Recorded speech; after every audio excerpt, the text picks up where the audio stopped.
Bayangkan ini, kamu sedang berjalan di jalanan basah setelah hujan deras, tapi saat melihat ke bawah, kamu tidak menemukan genangan air biasa. Yang kamu lihat justru ratusan ikan hidup berjatuhan dari langit.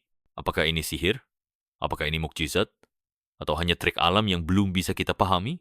Mari kita ungkap misteri hujan ikan di Honduras. Apa itu hujan ikan di Honduras? Hujan ikan adalah fenomena aneh yang terjadi di sebuah kota kecil bernama Yoro, di Honduras. Setiap tahun, antara Mei hingga Juli, penduduk kota ini mengalami peristiwa yang luar biasa. Ikan berjatuhan dari langit. Fenomena ini disebut Lluvia de Peces, hujan ikan, dan telah terjadi selama lebih dari 100 tahun. Bagaimana fenomena ini bisa terjadi? Ada beberapa teori yang berusaha menjelaskan fenomena unik ini. 1. Tornado air. Water spout theory.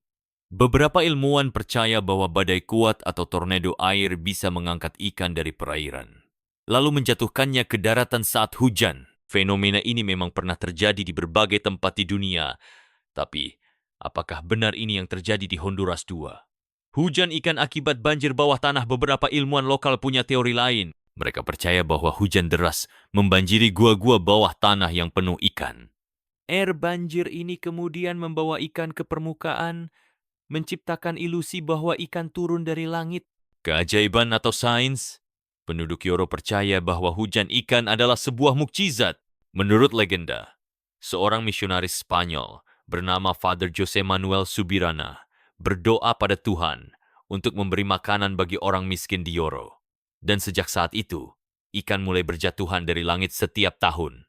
Tapi para ilmuwan masih mencari jawaban pasti apakah fenomena ini benar-benar unik atau hanya kejadian alam biasa yang bisa dijelaskan secara logis. Apakah hujan ikan terjadi di tempat lain?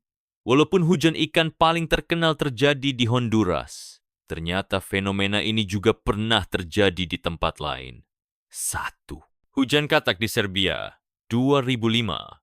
Penduduk sebuah desa di Serbia dikejutkan oleh ribuan katak yang jatuh dari langit. 2. Hujan laba-laba di Australia 2015. Di daerah Goulburn, Australia, ribuan laba-laba turun dari langit seperti salju akibat fenomena yang disebut ballooning. 3. Hujan ikan di India 2010. Penduduk Kerala, India, melaporkan adanya ikan kecil yang jatuh bersamaan dengan hujan deras. Hujan ikan di Honduras tetap menjadi salah satu fenomena alam paling misterius di dunia. Apakah ini benar-benar mukjizat atau hanya permainan sains yang belum kita pahami sepenuhnya? Bagaimana menurut kamu? Apakah ini keajaiban Tuhan atau hanya fenomena alam biasa? Tulis pendapatmu di kolom komentar. Jangan lupa like, share, dan subscribe untuk lebih banyak misteri alam yang belum terpecahkan. Dunia ini penuh dengan kejutan, dan langit menyimpan lebih banyak misteri daripada yang kita kira.